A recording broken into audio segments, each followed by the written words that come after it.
Hello, कैसे हैं आप सब। मैं आपका मेंटर और आप देख रहे हैं लर्न इंग्लिश क्लाउड टूल्स का एक नया और फ्रेश सेशन। आज यहाँ पर एक बार फिर से आपके सामने कुछ नए शब्दों के साथ उपस्थित हुए हैं। जी हाँ, बात कर रहे हैं द हिंदू एडिटोरियल वोकैबुलरी की। जैसा कि मैंने आपको कहा था कि मैं कोशिश करूंगा कि सप्ताह में एक सेशन नए शब्दों की, नए वर्ड्स की रखी जाएगी, वो भी द हिंदू से लिए गए होंगे। तो चलिए फटाफट सेशन की शुरुआत करते हैं। लेकिन उससे पहले जो लोग इस चैनल पर नए हैं और वैसे पुराने लोग जिन्होंने अपने चैनल को सब्सक्राइब नहीं किया है, प्लीज सब्सक्राइब कर लीजिए। बेल आइकन प्रेस करके नोटिफिकेशन कॉल पर रखना नहीं भूलेगा, ताकि यहाँ से जो वीडियो अपलोड हो उसकी सूचना आपको मिले और कोई भी सेशन मिस ना हो। लाइक और शेयर करने में कंजूसी नहीं कीजिएगा। साथ में अगर सेशन में कुछ ऐसा हो जो लगे कि नहीं समझ में आया है, दोबारा पूछना है, तो कमेंट में लिख करके साझा जरूर कीजिएगा। अगले सेशन में या कमेंट बॉक्स के सेशन में उसके आंसर के साथ जरूर उपस्थित होंगे। चलिए सेशन की शुरुआत करते हैं। लर्न इंग्लिश क्लाउड टूल्स के सेशन में फिर से आप सबका तहे दिल से स्वागत है। उम्मीद है आप सब तैयार हैं। तो चलिए फटाफट सेशन की शुरुआत करते हैं और शुरू वहीं से करेंगे वर्ड ऑफ द डे से। आज का जो वर्ड ऑफ द डे है वो है गैसलाइट। जी हाँ, गैसलाइट नाउन और वर्ब दोनों तरीके से यूज कर सकते हैं। मतलब है to manipulate someone into doubting their own perception, memory और sanity. A person who engages in such manipulation मतलब है कि मानसिक रूप से भ्रमित करना, धोखा देना, या मानसिक उत्पीड़क व्यक्ति जो ये धोखा देने की प्रक्रिया में शामिल हो या जो उसको करे, उसके लिए चूंकि ये नाउन की तरह इस्तेमाल होता है, तो गैसलाइट का मतलब है मानसिक रूप से भ्रमित करना, धोखा देना, मानसिक उत्पीड़क व्यक्ति। मतलब है to manipulate someone into doubting their own perception, memory और सैनिटी। और a person who engages in such manipulation, इस अर्थ में हम गैसलाइट का प्रयोग करते हैं। मतलब यह है कि धोखा देना, छल करना, मानसिक रूप से भ्रमित करना, इस अर्थ में हम इस शब्द का प्रयोग कर सकते हैं। ऐसे एक गैसलाइट शब्द पुराने जमाने में शाम के समय में, ऐसे तो घरों में तो लालटेन और लैंप जलाया जाता था, लेकिन गैसलाइट जब कोई फंक्शन होता था तो वहां पर ये यूज होता था। किस किस को याद है, किस किस ने देखा है, कमेंट में लिख करके बताइएगा जरूर। सिनोनिम की बात करें, मैनिपुलेट, डिसीव एंड मिसलीड, क्या हो जाएगा? Manipulate, deceive and mislead. Antonym की बात करें, क्लैरिफाई, एनलाइटन एंड वैलिडेट, क्या हो जाएगा? Clarify, enlighten and validate. एक अर्थ में गैसलाइट के हम एंटोनिम के तौर पर प्रयोग कर सकते हैं। एग्जांपल देख लेते हैं। He realized his partner was trying to gaslight him by denying things that actually happened. क्या है? He realized his partner was trying to gaslight him by denying things that actually happened. तो gaslight का मतलब है मानसिक रूप से भ्रमित करना, धोखा देना, या वैसा व्यक्ति जो इस काम को परफॉर्म करता है, गैसलाइट। तो यहां पर जो वर्ड ऑफ द डे के तौर पर हमने लिया है गैसलाइट, मतलब है to manipulate someone into doubting their own perception, memory और सैनिटी। मतलब है धोखा देना या धोखा देने वाला व्यक्ति। चलिए आगे बढ़ते हैं। आज के सेशन का जो पहला शब्द है ये है ओवरहैंग। ओवरहैंग नाउन और वर्ब दो तरीके से प्रयोग होता है। इसका मतलब होता है something that has a negative effect on a situation, मतलब है प्रभाव या अधिशेष। इस अर्थ में हम ओवरहैंग का प्रयोग करते हैं। सिनोनिम की बात करें, बर्डन, शैडो एंड थ्रेट, क्या हो जाएगा? Burden, shadow and threat. एक अर्थ में ओवरहैंग के सिनोनिम के तौर पर प्रयोग करेंगे। एंटोनिम की बात करें, बेनिफिट, गेन एंड एडवांटेज, क्या है? Benefit, gain and advantage. एक अर्थ में ओवरहैंग के एंटोनिम के तौर पर हम प्रयोग कर सकते हैं। अब देखिए, मैं इसको तो ऐसे लिखाता हूं, मैं इसको कराता हूं। अब आप चाहो तो एंटोनिम सिनोनिम्स को भी लाइन बाय लाइन लिखो और अपने से उसकी मीनिंग ढूंढ करके वहां पर लिख दो। तो बार बार जो एंटोनिम सिनोनिम्स में शब्द आएगा वो इतनी बार लिखाएगा कि आपका उस रिवीजन से वो याद हो जाएगा। तो ये आप पर निर्भर करता है। और देखिए, सिंपल सी बात है, अगर आपको जॉब चाहिए, अपने लाइफ में किसी जगह पर जाना चाहते हैं, तो आपको मेहनत करनी पड़ेगी, इसका कोई सब्स्टिट्यूट नहीं है। जी हाँ, कुछ भी ऐसा अगर लगता है, कोई चमत्कार हो, तो भाई मुझे भी बताना जरूर। हाँ, सिनोनिम क्या है? Burden, shadow and threat. और एंटोनिम क्या है? बेनिफिट, गेन एंड एडवांटेज, क्या है? Benefit, gain and advantage. चलिए एग्जांपल देख लेते हैं। कह रहा है prices are unlikely to increase while there is an overhang of 40,000 unsold new houses. क्या है? Prices are unlikely to increase while there is an overhang of 40,000 unsold new houses. चलिए आज के सेशन का जो अगला वर्ड है ये है वैक्यूअस। वैक्यूअस एडजेक्टिव की तरह प्रयोग होता है। जी हाँ, इसमें OUS सफिक्स लगा हुआ है, मैंने कई बार इसको बताया है। वैक्यूअस का मतलब होता है लैकिंग आइडियाज और इंटेलिजेंस, या फिर mindless, empty, devoid of content, meaning और सब्सटेंस। मतलब है बुद्धिहीन, निराधार और खाली। वैक्यूअस का मतलब क्या है? Empty, devoid of content, meaning और सब्सटेंस। मतलब है लैकिंग आइडियाज और इंटेलिजेंस, माइंडलेस जिसको कहेंगे, उस अर्थ में हम वैक्यूअस शब्द का प्रयोग करते हैं। सिनोनिम की बात करें, empty, blank and idiotic. Antonym की बात करें, इंटेलिजेंट, थॉटफुल एंड मीनिंगफुल, क्या हो जाएगा? Intelligent, thoughtful and meaningful. एक अर्थ में वैक्यूअस के एंटोनिम के तौर पर प्रयोग कर सकते हैं। एग्जाम्पल देख लेते हैं। His vacuous comments during the meeting revealed he hadn't read the report। क्या है? His vacuous comments during the meeting revealed he hadn't read the report। अब यहां पर जो दो शब्द हमने लिया है उसमें पहला है ओवरहैंग। ओवरहैंग का मतलब होता है प्रभाव, नकारात्मक प्रभाव या अधिशेष, something that has a negative effect on a situation. इस अर्थ में हम ओवरहैंग का प्रयोग करते हैं। दूसरा जो शब्द है वो है वैक्यूअस। वैक्यूअस का मतलब होता है लैकिंग आइडियाज और intelligence, mindless, empty, devoid of content, meaning और सब्सटेंस। मतलब है बुद्धिहीन, निराहार, निराधार, जिसका आधार नहीं हो, निराहार नहीं। निराहार का मतलब होता है जिसमें जो आहार के बिना होता है। यहां पर निराधार का मतलब है कि जो आधार के बिना हो, और खाली। तो वैक्यूअस का मतलब हो गया बुद्धिहीन, निराधार या खाली। निराहार का मतलब होता है भोजन के बिना। चलिए आगे बढ़ते हैं। आज के सेशन का जो अगला वर्ड है वो है सेंटिएंट। सेंटिएंट एडजेक्टिव की तरह प्रयोग होता है और इसका मतलब होता है कैपेबल ऑफ परसीविंग और feeling things, conscious, having awareness और the ability to experience sensations. है ना? क्या कह रहा है? कैपेबल ऑफ परसीविंग और फीलिंग थिंग्स, मतलब है किसी चीज को महसूस करने की जो क्षमता होती है। कॉन्शियस कह सकते हैं, हैविंग अवेयरनेस और the ability to experience sensation, मतलब है संवेदनशील, अनुभवशील, जागरूक या अनुभूति करने में, फील करने में जो सक्षम होता है उसको हम कहते हैं सेंटिएंट।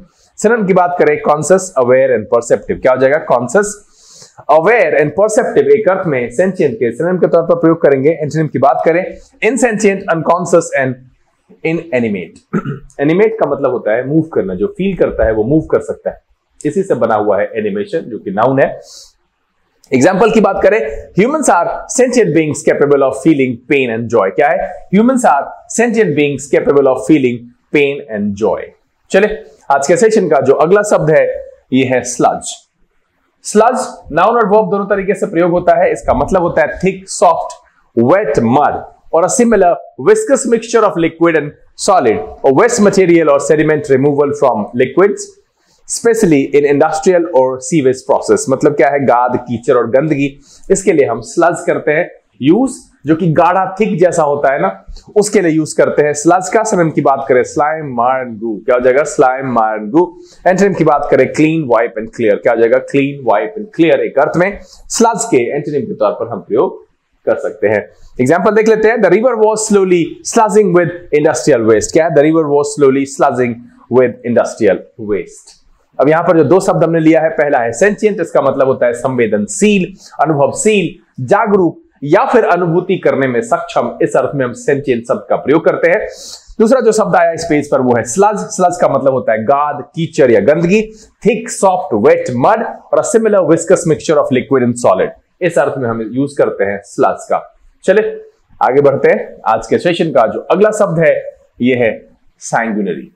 सैंग्विनरी एडजेक्टिव की तरह प्रयोग होता है और इसका मतलब होता है इन्वॉल्विंग और कॉजिंग मच ब्लडशेड, ब्लडी या फिर ब्लडथर्स्टी और मर्डरस इन नेचर। मतलब होता है जो खून का प्यासा हो, मतलब है रक्त रंजित, खूनी, हिंसक और रक्त पिपासु। अब यहाँ रक्त पिपासु का मतलब होता है जो खून का प्यासा होता है, उसके लिए हम सैंग्विनरी यूज करते हैं। सिनोनिम की बात करें, ब्लडथर्स्टी, वायलेंट एंड ब्रूटल। क्या हो जाएगा? ब्लडथर्स्टी, वायलेंट एंड ब्रूटल एक अर्थ में सैंग्विनरी के सिनोनिम के तौर पर प्रयोग करेंगे। एंटोनिम की बात करें, पीसफुल, ह्यूमन एंड जेंटल। क्या हो जाएगा? पीसफुल, ह्यूमन एंड जेंटल एक अर्थ में सैंग्विनरी के एंटोनिम के तौर पर हम प्रयोग कर सकते हैं। एग्जांपल देख लेते हैं। Here the sanguinary battle left the battlefield strewn with soldiers and horses। क्या है? The sanguinary battle left the battlefield strewn with soldiers and horses। तो पहला वर्ड है sanguinary, मतलब होता है रक्त रंजित, खूनी, हिंसक, खून का प्यासा यानी रक्त पिपासु। चलिए अगला जो शब्द है वो है साबी। साबी एडजेक्टिव की तरह प्रयोग होता है और इसका मतलब होता है इन पोर कंडीशन, थ्रू लॉन्ग और हार्ड यूज, worn आउट या फिर मीन, इंफीरियर और लो, ऑफ लो क्वालिटी, अनटाइडी और अनकेम्प्ड इन अपीयरेंस। मतलब क्या होता है? पुराना, जर्जर, नीच, घटिया, अस्त व्यस्त, बदसूरत। इस अर्थ में हम सभी शब्द का प्रयोग करते हैं। क्या है? In poor condition, through long और हार्ड यूज, मतलब किसी चीज का जो है लंबे समय से यूज हो रहा है और बहुत ज्यादा यूज हो रहा है, तो जो स्थिति उसकी होती है उसके लिए हम सभी यूज करते हैं। worn आउट कह सकते हैं, मीन इंफीरियर के लिए, ऑफ लो क्वालिटी के लिए, अनटाइडी के लिए, अनकेम्प्ड इन अपीयरेंस। इस अर्थ में हम यूज करते हैं सभी का। मतलब है पुराना, जर्जर, नीच, घटिया, अस्त व्यस्त, बदसूरत। तो आप इसके लिए जिन शब्दों का प्रयोग करते थे उसकी जगह पर आप सभी यूज करके इसको याद रख सकते हैं। चलिए सिनोनिम की बात करें, dilapidated, tattered and inferior, क्या हो जाएगा? dilapidated, tattered and inferior एक अर्थ में सैबी के सिनोनिम के तौर पर प्रयोग करेंगे। एंटोनिम की बात करें, elegant, splendid and pristine, क्या हो जाएगा? elegant, splendid and pristine एक अर्थ में सैबी के एंटोनिम के तौर पर हम प्रयोग कर सकते हैं। एग्जाम्पल देख लेते हैं। कह रहा, he lived in a shabby apartment at the edge of the city, क्या है? he lived in a shabby apartment at the edge of the city। चलिए जो शब्द दो आया है इस पर फटाफट रिव्यू कर लेते हैं। पहला है सैंग्विनरी, मतलब होता है रक्त रंजित, खूनी, हिंसक या खून का प्यासा, रक्त पिपासु, इस अर्थ में हम सैंग्विनरी का यूज करते हैं। दूसरा जो शब्द है वो है सैबी, मतलब होता है पुराना, जर्जर, नीच, घटिया, अस्त व्यस्त या बदसूरत, इस अर्थ में ये नेगेटिव वर्ड है, नेगेटिव सेंस में यूज करते हैं। पुराना, घटिया, नीच, अस्त व्यस्त, बदसूरत, इस अर्थ में हम सैबी का प्रयोग करेंगे। चलिए आगे बढ़ते हैं। आज के सेशन का जो अगला शब्द है ये है जोविस। जोविस एडजेक्टिव की तरह प्रयोग होता है, उसका मतलब होता है advocating peace rather than conflict, favouring diplomatic और conciliatory approaches, gentle, mild, pacific in disposition, मतलब क्या है? शांतिवादी, सौहार्दपूर्ण या कोमल, इस अर्थ में हम जोविस का प्रयोग करते हैं। जी हाँ, सिनोनिम की बात करें, पीसफुल, कंसीलिएटरी एंड पैसिफिस्ट, क्या हो जाएगा? पीसफुल, कंसीलिएटरी एंड पैसिफिस्ट एक अर्थ में डोविस के सिनोनिम के तौर पर प्रयोग करेंगे। एंटोनिम की बात करें, हॉकिश, एग्रेसिव एंड बेलिग्रेंट, क्या हो जाएगा? हॉकिश, एग्रेसिव एंड बेलिग्रेंट एक अर्थ में डोविस के एंटोनिम के तौर पर हम प्रयोग कर सकते हैं। एग्जांपल देख लेते हैं। The diplomat took a dovish stance in the negotiations seeking compromise rather than confrontation, क्या है? The diplomat took a dovish stance in the negotiations seeking compromise rather than confrontation. तो यहां पर जो पहला वर्ड आया है ये है जोविस, मतलब होता है शांतिवादी, सौहार्दपूर्ण या कोमल, इस अर्थ में हम इस शब्द जोविस का प्रयोग करते हैं। चलिए आगे बढ़ते हैं। आज के सेशन का जो अगला शब्द है यह है क्रंच।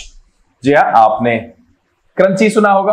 यहां पर इसका एक मीनिंग है कि अ क्रिटिकल शॉर्टेज, क्राइसिस और difficult situation often involving resources, time और फाइनेंसेस, मतलब क्या है? संकट, किल्लत या अभाव, किस चीज का? रिसोर्सेज का, टाइम का या फाइनेंस का, उस अर्थ में हम क्रंच का यूज करते हैं। सिनोनिम की बात करें, शॉर्टेज, क्राइसिस एंड डिफिसिट, क्या हो जाएगा? शॉर्टेज, क्राइसिस एंड डिफिसिट एक अर्थ में क्रंच के सिनोनिम के तौर पर प्रयोग करेंगे। एंटोनिम की बात करें, सरप्लस, एबंडेंस एंड प्लेंटी, क्या हो जाएगा? सरप्लस, एबंडेंस एंड प्लेंटी एक अर्थ में क्रंच के एंटोनिम के तौर पर हम प्रयोग कर सकते हैं। एग्जांपल देख लेते हैं। The company faced a cash crunch and had to delay its project, क्या है? The company faced a cash crunch and had to delay its project, भैया कैश की तंगी है ना, कैश का अभाव। क्या कह रहा है? संकट, किल्लत या अभाव। क्रंच का मतलब क्या है? संकट, किल्लत या अभाव। और जो पहला वर्ड है, रिव्यू मार लेते हैं फटाफट, डोविश, इसका मतलब होता है शांतिवादी, सौहार्दपूर्ण या कोमल, इस अर्थ में हम डोविश शब्द का प्रयोग करते हैं। जो दूसरा शब्द इस पेज पर आया वो है क्रंच। क्रंच का मतलब होता है संकट, किल्लत या अभाव। क्या है? संकट, किल्लत या अभाव, ध्यान में रखिएगा। चलिए आगे बढ़ते हैं। आज के सेशन का जो अगला शब्द है यह है डेटॉन्ट। डेटॉन्ट नाउन की तरह प्रयोग होता है और इसका मतलब होता है the easing of strained relations specially in political और diplomatic context, relaxation of tensions between nations and groups, मतलब क्या है? तनाव, समन, समन का मतलब होता है कम करना, दबाना उसको, ठीक है? संबंध सुधार, कूटनीतिक या राजनीतिक तनाव में जो शिथिलता होती है उसके लिए हम डेटॉन्ट का प्रयोग करते हैं। सिनोनिम की बात करें, ईजिंग, रिकंसिलिएशन एंड थॉ, क्या हो जाएगा? Easing, reconciliation and thaw. Antonym की बात करें, टेंशन, हॉस्टिलिटी एंड कॉन्फ्लिक्ट, क्या हो जाएगा? टेंशन, हॉस्टिलिटी एंड कॉन्फ्लिक्ट एक अर्थ में डेटॉन्ट के एंटोनिम के तौर पर हम प्रयोग कर सकते हैं। एग्जांपल देख लेते हैं। The Cold War saw periods of detente between the US and the Soviet Union, क्या है? The Cold War saw periods of detente between the US and the Soviet Union। हाँ जी, ये विवाद पुराना है। डेटॉन्ट का मतलब होता है तनाव, समन, संबंध सुधार, कूटनीतिक या राजनीतिक तनाव में शिथिलता। चले अगला जो शब्द है वो है सेनेटॉफ। सेनेटॉफ नाउन की तरह प्रयोग होता है और इसका मतलब होता है a monument built to honor a person or a group of people whose remains are elsewhere, especially war dead। अब देखिए war dead में क्या होता है? जो सैनिक किसी और देश में मारे जाते हैं, अक्सर उनकी अस्थियां कह लो या उनके जो अवशेष है वो वहीं रह जाते हैं, उनको वहीं पर जो है जो अंतिम विदाई जैसे दी जाती है वो दी जाती है, देश अगर उस तरीके का है तो यहां पर क्या होता है कि इसका जो है उसके लिए उस सैनिक के देश में एक प्रतीकात्मक समाधि बनाई जाती है जिसको हम सेनेटॉफ कहते हैं, है ना? क्या कह रहा है? रिमेन्स आर एल्सवेयर, स्मारक, शमशान पत्थर या प्रतीकात्मक समाधि। सिनोनिम की बात करें तो हो जाएगा memorial, monument and tombstone. Antonym की बात करें, burial site, grave site and mausoleum, क्या हो जाएगा? Burial site, grave site and mausoleum. अब यहां पर क्या है कि तीन के तीनों में अवशेष या अस्थियां वहीं पर होती है, वो शरीर जो पार्थिव शरीर होता है वो वहीं होता है, तो उस अर्थ में जो है वो सेनेट ऑफ का अपोजिट हो जाएगा। तो यहां पर ध्यान रखिएगा कि सेनेट ऑफ का इस्तेमाल हम उस तरह के मॉन्यूमेंट के लिए करते हैं जो कि प्रतीकात्मक होता है, जहां पर अस्थियां या जो अवशेष है वो नहीं होता है, वो कहीं और रह जाता है, उसके सम्मान में स्मारक के तौर पर हम एक पत्थर लगाते हैं, उसको हम कहते हैं सेनेट ऑफ। एग्जाम्पल की बात करें, the city erected a cenotaph in memory of soldiers who died overseas। क्या the city erected a cenotaph in memory of soldiers who died overseas। चलिए फटाफट इसको रिव्यू कर लेते हैं। पहला है detente, इसका मतलब होता है संबंध सुधार, कूटनीतिक या राजनीतिक तनाव में शिथिलता, तनाव समन, समन का मतलब होता है कम करना, दबाना, है ना। सेनेटॉफ का मतलब दूसरा जो वर्ड है उसका मतलब होता है स्मारक, शमशान पत्थर या प्रतीकात्मक समाधि। ध्यान रखिएगा कि यह समाधि प्रतीकात्मक होती है, यहां पर उस पार्थिव शरीर का अवशेष नहीं होता है, ठीक है। सेनेटॉफ का मतलब है स्मारक, शमशान पत्थर या प्रतीकात्मक समाधि। चले फटाफट आगे बढ़ते हैं। आज के सेशन का जो अगला वर्ड है ये है कॉनोटेशन। कॉनोटेशन नाउन की तरह प्रयोग होता है, इसका मतलब होता है एन आइडिया, फीलिंग और quality that a word invokes in addition to its literal और प्राइमरी मीनिंग, द एसोसिएटेड और implied meaning beyond the dictionary definition. मतलब है निहितार्थ, भावार्थ, अप्रत्यक्ष अर्थ या अंतर्निहित भावना, मतलब जो उसका एक्चुअल मीनिंग है उसके अलावा जो उसमें निहित भावना होती है, उसके लिए हम कॉनोटेशन शब्द यूज करते हैं। सर हम की बात करें इंप्लीकेशन, अंडरटोन एंड सजेशन, क्या हो जाएगा इंप्लीकेशन, अंडरटोन एंड सजेशन, इसके सिनोनिम के तौर पर प्रयोग करेंगे। एंटोनिम की बात करें denotation, explicit meaning and literal sense, क्या हो जाएगा डिनोटेशन, एक्सप्लिसिट मीनिंग और लिटरल सेंस एक अर्थ में कॉनोटेशन के एंटोनिम के तौर पर हम प्रयोग कर सकते हैं। एग्जांपल देख लेते हैं। The word home has a warmer connotation than house। क्या है? The word home has a warmer connotation than house। चलिए आज के सेशन का जो अगला वर्ड है ये है tenebrous। tenebrous एडजेक्टिव, अच्छा ठीक कोई बात नहीं है, एनिमेशन उल्टा हो गया। देखिए यहां पर OUS सफिक्स है, पक्का है कि ये एडजेक्टिव की तरह प्रयोग होता है, इसमें कोई डाउट ही नहीं है। तो tenebrous क्या होगा, एडजेक्टिव की तरह यूज किया जाएगा। मतलब क्या है, डार्क, शैडोई और ऑब्सक्योर। फिगरेटिव मीनिंग अगर हम कहें तो mysterious, gloomy, difficult to understand, है ना। एक सेंस निकाल करके जो मीनिंग आएगा उस अर्थ में हम कहेंगे टेनेब्रस का। अंधकार में, रहस्यमय और उदासीन, इस अर्थ में हम टेनेब्रस का यूज करते हैं। सर की बात करें ग्लूमी, मर्की एंड ऑब्सक्योर, क्या हो जाएगा ग्लूमी, मर्की एंड ऑब्सक्योर एक अर्थ में टेनेब्रस के सिनोनिम के तौर पर यूज करेंगे। एंटोनिम की बात करें ब्राइट, ल्यूमिनस एंड क्लियर, क्या हो जाएगा ब्राइट, ल्यूमिनस एंड क्लियर एक अर्थ में टेनेब्रस के एंटोनिम के तौर पर हम प्रयोग कर सकते हैं। एग्जांपल देख लेते हैं। कह रहा था cave was so tenebrous that even a lantern could barely light the way। क्या है, the cave was so tenebrous that even a lantern could barely light the way। चलिए फटाफट दोनों शब्द को रिव्यू कर लेते हैं। पहला है कॉनोटेशन, मतलब होता है जो निहित अर्थ होता है ना, निहितार्थ, भावार्थ, अप्रत्यक्ष अर्थ या अंतर्निहित जो भावना होती है, उस अर्थ में हम कॉनोटेशन शब्द का प्रयोग करते हैं। दूसरा जो शब्द है वो है टेनेब्रस, इसका मतलब होता है अंधकार में, रहस्यमय या उदासीन। क्या है, अंधकार में, रहस्यमय या उदासीन, इस अर्थ में हम टेनेब्रस शब्द का प्रयोग करते हैं। अब आ जाएगा वो एनिमेशन, उल्टा हो गया था, टेनेब्रस एडजेक्टिव की तरह यूज होता है। चलिए आगे बढ़ते हैं। आज के सेशन का जो अगला वर्ड है ये लिखा हुआ तो बुफेटेड है, लेकिन ये है बुफे। आप चाहो तो यहां से इसको हटा लो।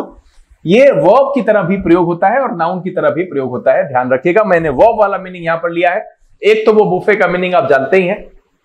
हाँ, कौन कौन से लोग बफर बोलते थे जरा बताइएगा तो कमेंट में लिखकर, अगर आपको मन हो तो। स्ट्राइक रिपीटेडली एंड वायलेंटली, अब किस वजह से स्ट्राइक होना, तो डिफिकल्टीज की वजह से, विंड्स की वजह से, वेव्स की वजह से। टू बैटर और एफ्लिक्ट, इस अर्थ में हम बुफे का प्रयोग करते हैं, मारना, फटकारना, झकझोरना, पीड़ित करना। चूंकि ये नाउन की तरह भी यूज हो रहा है इसलिए प्रहार और चोट भी मैंने यहां पर रख रखा है, ठीक है। सिनोनिम की बात करेंगे बैटर, फाउंड एंड असॉल्ट, क्या हो जाएगा बैटर, फाउंड एंड असॉल्ट एक अर्थ में बुफे के सिनोनिम के तौर पर प्रयोग करेंगे। एंटोनिम की बात करें प्रोटेक्ट, सूद एंड सील, क्या हो जाएगा प्रोटेक्ट, सूद एंड सील एक अर्थ में बुफे के एंटोनिम के तौर पर हम प्रयोग कर सकते हैं। एग्जांपल देख लेते हैं। The ship was buffeted by strong winds during the storm। क्या है, the ship was buffeted by strong winds during the storm। चलिए आज के सेशन का जो अगला वर्ड है वो है लिटनी। क्या है, लिटनी। ये नाउन की तरह प्रयोग होता है और इसका मतलब होता है long, repetitive and tedious recital और लिस्ट, ऑफन कंप्लेंट्स, प्रॉब्लम्स और डिमांड्स। मतलब क्या है, लंबी सूची, बार बार दोहराई जाने वाली बातें। क्या है, कंप्लेंट्स की, है ना, प्रॉब्लम्स की और डिमांड्स की, उसके लिए हम लिटनी शब्द का प्रयोग करते हैं। सिनोनिम की बात करें रिसाइटल, कैटलॉग और इन्यूमरेशन, क्या हो जाएगा रिसाइटल, कैटलॉग एंड इन्यूमरेशन एक अर्थ में लिटनी के सिनोनिम के तौर पर प्रयोग करेंगे। एंटोनिम की बात करें साइलेंस, समरी एंड कंडेंसेशन, क्या हो जाएगा साइलेंस, समरी एंड कंडेंसेशन एक अर्थ में लिटनी के एंटोनिम के तौर पर हम प्रयोग कर सकते हैं। एग्जांपल देख लेते हैं। The politician's speech turned into a litany of complaints against his opponents. क्या है? The politician's speech turned into a litany of complaints against his opponents. और वैसे भी अभी तो बिहार में मौसम चल रहा है कि वो हुआ जो भी हुआ सब विपक्ष की वजह से हुआ, एक आदमी दूसरे पर, दूसरा आदमी पहले वाले पर, यही चल रहा है। चलिए तो यहां पर फटाफट रिव्यू कर लेते हैं। पहला जो वर्ड है वो है बुफे, मतलब होता है मारना, फटकारना, झकझोरना, पीड़ित करना। अब किस चीज से? डिफिकल्टी से, हवा से, वेव से, है ना, इस अर्थ में यूज करते हैं। प्रहार और चोट के अर्थ में भी इसका प्रयोग किया जाता है क्योंकि ये नाउन और वर्ब दोनों तरीके से प्रयोग होता है। दूसरा वर्ड है लिटनी, इसका मतलब होता है लंबी सूची, बार बार दोहराई जाने वाली बातें, विशेष करके कंप्लेंट्स, प्रॉब्लम्स और डिमांड्स। इस अर्थ में हम लिटनी का प्रयोग करते हैं।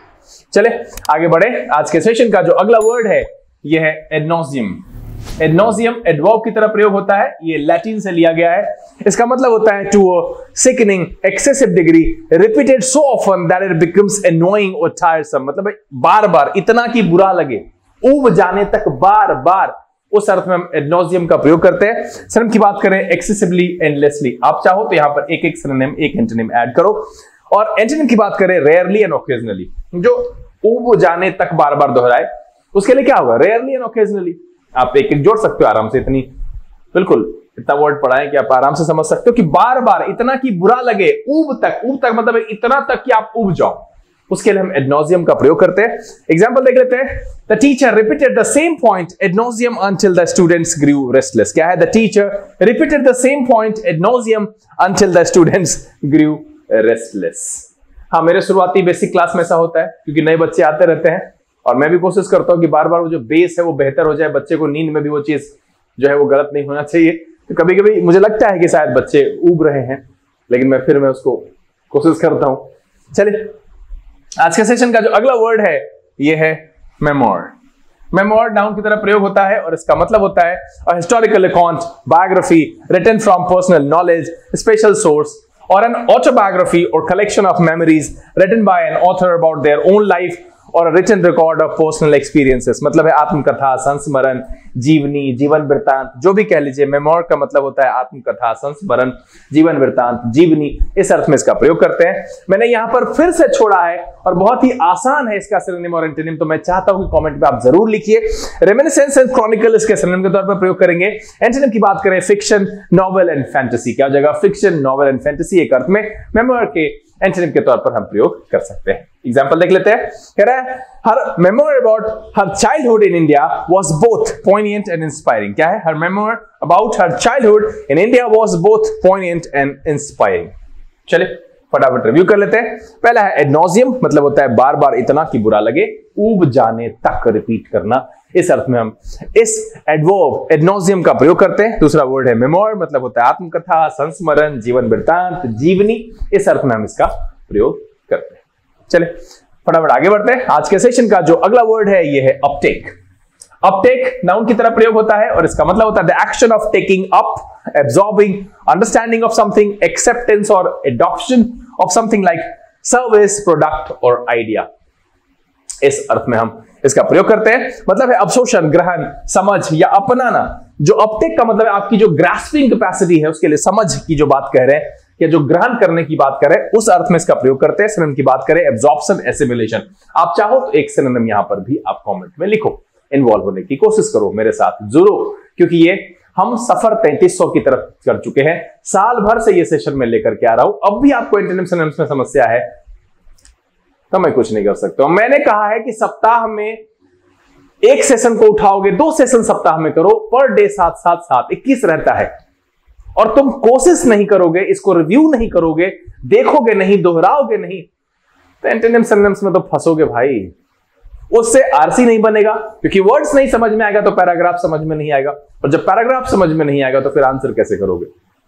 कभी कभी बहुत कठिन हो जाता है। तो इसलिए वोकैबुलरी करना बहुत जरूरी है, शब्द भंडार होना जरूरी है, और ये धीरे धीरे होने वाली प्रक्रिया है। तो आप रिव्यू करते करते करते करते करो उसको।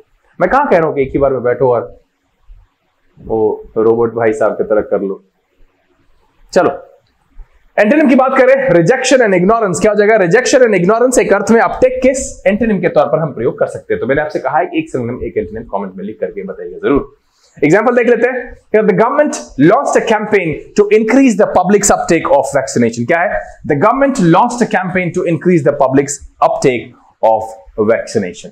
चलिए, आज के सेशन का जो अगला वर्ड है ये है ग्रोवल। ग्रोवल वर्ब की तरह प्रयोग होता है और इसका मतलब होता है to act in excessively submissive. अब देखिए, एक्सेसिवली सबमिसिव कहने का मतलब पूरी तरह से दब्बू की तरह व्यवहार करना, मतलब होता है बड़े अधिकारी को खुश करने या फिर अपने जिससे आपको कोई काम वाम हो वहां पर भी हम उसको खुश करें, एकदम पूरा एकदम अनुनय विनय के साथ एकदम झुक करके वो करते हैं, तो उस अर्थ में यहां पर ग्रोवल का यूज करते हैं। Humble, obsequious manner, often to gain favour, obviously दिया हुआ है किस चीज के लिए? फेवर गेन करने के लिए। To lie crawl with the face downward, घुटनों पर नहीं से रेंग करके चलते हैं, रेंगना, उस अर्थ में भी हम इसका प्रयोग करते हैं। डाउनवर्ड ऑफन इन फियर और सर्विलिटी, डर से वैसा हो जाए। To abase oneself, behave in a degrading way, मतलब अपने आप को नीचा करके व्यवहार करना, ऐसा कुछ फेवर वेवर गेन करने के लिए, उस अर्थ में हम ग्रोवल का प्रयोग करते हैं, है ना। अरे धीमे धीमे कम, नहीं, इसका मीनिंग नहीं है, ये हटा दीजिएगा भाई, ठीक है। इसका मतलब होता है गिरगिराना, अपने सम्मान को नीचे करके व्यवहार करना। किस अर्थ में? ऑफन टू गेन फेवर, है ना। क्या कहना है? गिरगिराना, अपने से ऊंचे लोगों के सामने चापलूसी करना, अत्यधिक दब्बूपन दिखाना, इस अर्थ में हम ग्रोवल शब्द का प्रयोग करते हैं। सिनोनिम की बात करें, बेग, क्रिंज एंड फॉन, क्या हो जाएगा? Beg, cringe and fawn. Antonym की बात करें, डिफाई, रेसिस्ट एंड अपोज, क्या हो जाएगा? डिफाई, रेसिस्ट एंड अपोज, एक अर्थ में ग्रोवल के एंटोनिम के तौर पर हम प्रयोग कर सकते हैं। एग्जांपल देख लेते हैं। The corrupt official grovel before the minister to save his position. क्या है? The corrupt official grovel before the minister to save his position. मुझे लगता है एग्जांपल से आपको ये बात समझ में आ गई होगी। चलिए फटाफट रिव्यू कर लेते हैं। पहला है अपटेक। अपटेक का मतलब होता है अवशोषण, ग्रहण, समझ या अपनाना, उस अर्थ में हम अपटेक का प्रयोग करते हैं। ग्रोवल जो दूसरा शब्द है यहां पर मतलब होता है कि एक्सेसिवली सबमिसिव मैनर में व्यवहार करना, दब्बू बन के, गिरगिरा करके, झुक करके व्यवहार करना, ठीक है। घुटनों के बल रेंगने के अर्थ में भी इसका प्रयोग करते हैं, चाहे वो डर से या सर्विलिटी की वजह से, हम इस अर्थ में ग्रोवल शब्द का प्रयोग करते हैं, है ना। और एग्जांपल से आपको क्लियर होगा। The corrupt official grovelled before the minister to save his position, है ना। चलिए आगे बढ़े। आज के सेशन का जो सेकंड लास्ट वर्ड है ये है पिक। पिक नाउन और वर्ब दोनों तरीके से प्रयोग होता है। इसका मतलब होता है टू स्टिमुलेट। अब किस चीज को स्टिमुलेट करना भैया? इंटरेस्ट को, क्यूरियोसिटी को और प्राइड को, है ना। और दूसरा जो मीनिंग है वो है टू प्रोवोक, अरोज, रिसेंटमेंट और एनोयंस। क्या है? To provoke, arouse, annoyance and resentment, इस अर्थ में हम पिक का प्रयोग करते हैं। मतलब है उत्तेजित करना, रुचि जगाना, चिढ़ाना, आहत करना। चूंकि ये नाउन की तरह प्रयोग होता है इसलिए रोष और नाराजगी भी मैंने यहां पर लिख रखा है। तो पिक का मतलब है टू स्टिमुलेट और टू प्रोवोक। सीधा सीधा सिंपल सिंपल याद रखिएगा। चिढ़ाना, उत्तेजित करना, रुचि जगाना, है ना, रोष और नाराजगी, इस अर्थ में प्रयोग करते हैं। सिनोनिम की बात करें, प्रोवोक, यहां पर ई मिसिंग है, एरोस एंड इरिटेट। एंटोनिम की बात करें, appease, calm and please. Appease, calm and please, है ना। एग्जांपल देख लेते हैं। क्या the teacher's question pique the students' curiosity about the topic. क्या है? The teacher's question pique the students' curiosity about the topic. तो यहां पर जो पहला वर्ड है इस पेज का, जो कि सेशन का सेकंड लास्ट है, इसका मतलब होता है उत्तेजित करना, रुचि जगाना, चिढ़ाना, आहत करना, नाराजगी और रोष से भी। चलिए सेशन का जो आखिरी शब्द है ये है सुई जेनरिस। क्या है? सुई जेनरिस। सुई जेनरिस, ध्यान रखिएगा, सुई जेनरिस। ये एडजेक्टिव और एडवर्ब दोनों तरीके से प्रयोग होता है। इसका मतलब होता है unique, in a class of its own और of its own kind, unlike anything else. मतलब है अद्वितीय, अपनी तरह का, विशिष्ट या अनोखा, इस अर्थ में हम सुई जेनरिस का प्रयोग करते हैं। सिनोनिम की बात करें, यूनिक, इनकंपेरेबल एंड एक्सेप्शनल। क्या हो जाएगा? यूनिक, इनकंपेरेबल एंड एक्सेप्शनल, एक अर्थ में सुई जेनरिस के सिनोनिम के तौर पर प्रयोग करेंगे। एंटोनिम की बात करें, कॉमन, ऑर्डिनरी एंड कन्वेंशनल। क्या हो जाएगा? कॉमन, ऑर्डिनरी एंड कन्वेंशनल, एक अर्थ में सुई जेनरिस के एंटोनिम के तौर पर हम प्रयोग कर सकते हैं। एग्जांपल देख लेते हैं। The artist style was so sui generis that critics struggle to classify it under any school of art. क्या है? The artist's style was so sui generis that critics struggled to classify it under any school of art.